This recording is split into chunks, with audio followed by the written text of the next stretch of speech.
Assalamualaikum warahmatullahi wabarakatuh. Perkenalkan, nama saya Muhammad Siddiqui Rahmat. Di sini saya akan menjelaskan aslinya akan membuat video presentasi materi untuk ujian tengah semester di mata kuliah Manajemen Teknologi Informasi kelas 4 Reg A MDT 5. Baiklah, materi yang pertama tentang sistem telekomunikasi. Telekomunikasi adalah penyampaian informasi atau hubungan antara satu tempat dengan tempat lain menggunakan bantuan peralatan khusus. Dua sisi telekomunikasi.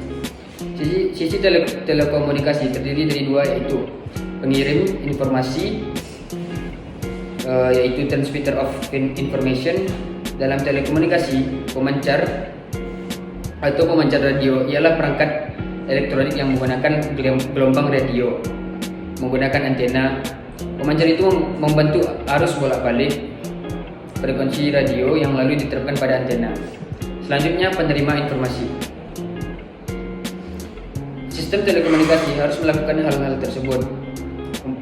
Yang pertama, memancarkan informasi, membangun atau membuat interface antara pengirim dan penerima, dan mengirimkan pesan melalui rute yang efisien. Fungsi sistem telekomunikasi. Pertama, ada transmitting device. Transmitting device berfungsi menyampaikan informasi dari satu tempat ke yang lain, baik dekat dan jauh. Dua, connecting device. Connecting device berfungsi menghubungkan perangkat sehingga pengguna dapat menghubungi pengguna lain yang mereka inginkan. Tiga, terminal. Terminal adalah perangkat yang mengubah sinyal informasi asli. Media komunikasi. Media komunikasi merupakan semua alat untuk memproduksi, mereproduksi, mendistribusikan, dan menyebarluaskan dan menyampaikan informasi. Materi kedua yaitu tentang internet. Internet sebenarnya adalah singkatan dari kata interconnection network. Merupakan kumpulan dari jaringan-jaringan komputer yang terhubung menjadi sebuah sistem yang teratur. Jaringan-jaringan tersebut diatur oleh sebuah protokol yang disebut dengan transfer control protocol atau internet protocol. Dampak internet bagi kehidupan. Internet adalah sebuah jaringan yang bersifat privat atau tertutup dan biasanya digunakan untuk organisasi atau perusahaan untuk tetap menjaga data-datanya aman. Penggunaan internet. Pertama, menghubungkan komputer dalam satu organisasi perusahaan. Dua, mengamankan jaringan dalam organisasi dari pihak luar. Tiga, membatasi akses terhadap suatu sumber. Extranet merupakan jaringan intranet. Perusahaan yang ingin mengekspor informasi yang mereka miliki ke jaringan luar.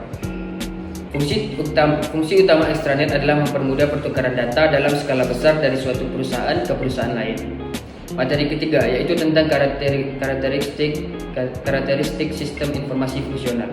Sistem informasi pada suatu perusahaan ataupun organisasi merupakan sistem yang bersifat manajerial, mendukung operasi dengan mengelola transaksi dan menyediakan laporan-laporan yang dibutuhkan oleh pihak-pihak berkepentingan. Sistem pemrosesan transaksi atau yang biasa disingkat menjadi TPS merupakan bagian dari sebuah sistem informasi yang menjalankan dan mencatat transaksi rutin, harian, bahkan bulanan yang diperlukan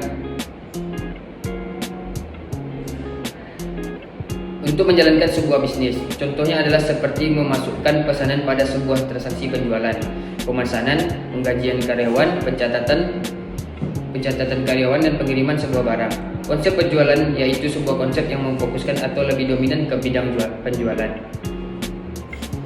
Dengan demikian, konsep ini berfokus dan mengedepankan kualitas barang yang mereka produksi. Setelah itu barulah direncanakan bagaimana cara memasarkannya atau CRM, Customer Relationship Management, merupakan sebuah teknik dan proses yang dirancang untuk mendapatkan, menjaga, dan bekerjasama dengan para pelanggan terpilih untuk menciptakan nilai yang maksimal untuk pelanggan serta perusahaan. Materi keempat yaitu e-commerce.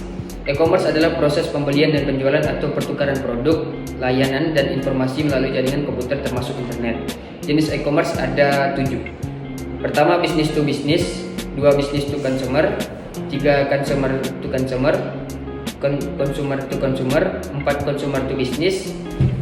Yang kelima, business to administration. Yang keenam, consumer to administration. Yang 7, online to offline. Keuntungan e-commerce. Internet mungkin merupakan satu-satunya aspek terpenting dari masyarakat pada dunia ini.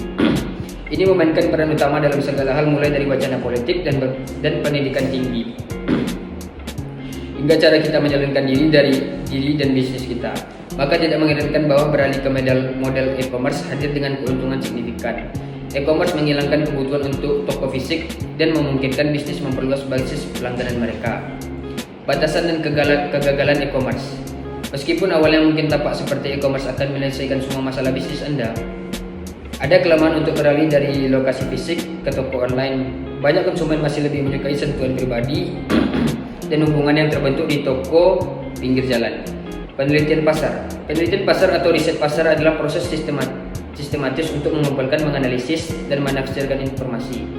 Informasi bisa mengenai target pasar, konsumen, pesaing, dan industri secara keseluruhan. Materi kelima yaitu supply chain management. Supply chain management adalah manajemen aliran barang dan jasa, mencakup semua proses yang mengubah bahan mentah menjadi produk akhir. Jenis-jenis supply chain management. Pertama, rantai supply upstream. 2, internal SCM atau manajemen internal rantai pasok. 3, downstream SCM atau supply rantai pasokan hilir. Permasalahan supply chain management ada 5, yaitu produk yang berkualitas, 2, pabrikan global, 3, permintaan pasar yang berubah, 4, teknologi baru, 5, konsolidasi basis pemasok. Materi ke-6 berikut yaitu artificial intelligence. Artificial intelligence atau kecerdasan buatan merupakan ilmu yang mempelajari tentang bagaimana cara membuat sebuah mesin cerdas. Expert system. Expert system adalah pendahulu dari kecerdasan buatan saat ini. Pembelajaran mendalam dan sistem pembelajaran mesin. Materi ke-7 yang terakhir adalah hak kekayaan intelektual atau haki. Haki adalah suatu hak yang muncul dikarenakan oleh suatu hasil dari olah pikir otak dengan menciptakan suatu produk atau proses yang bisa digunakan oleh manusia. Manfaat haki adalah sebagai perlindungan hukum kepada pencipta, juga terhadap hasil cipta karya serta nilai ekonomis yang terkandung di dalamnya. Sejarah haki di Indonesia telah berkembang pesat sejak era kolonial Belanda hingga saat ini. Indonesia terus menyempurnakan sistem haki untuk memenuhi standar internasional dan melindungi hak-hak pencipta. Haki penting untuk mendorong kreativitas dan inovasi serta meningkatkan daya saing bangsa. Kesimpulan, sistem telekomunikasi memiliki peran penting dalam kehidupan modern. Sistem ini memungkinkan kita untuk berkomunikasi dengan orang lain melalui telepon, internet, dan media lainnya. Internet adalah teknologi yang sangat kuat dengan potensi besar untuk memberikan manfaat bagi manusia. Namun, penting untuk menyadari manfaat dan risikonya serta menggunakan internet secara bertanggung jawab. Sistem informasi pada suatu perusahaan ataupun organisasi merupakan sistem yang bersifat manajerial, mendukung operasi dengan mengelola transaksi dan menyediakan laporan-laporan yang dibutuhkan oleh pihak-pihak berkepentingan. E-commerce atau perdagangan elektronik adalah proses membeli dan menjual barang atau jasa melalui internet.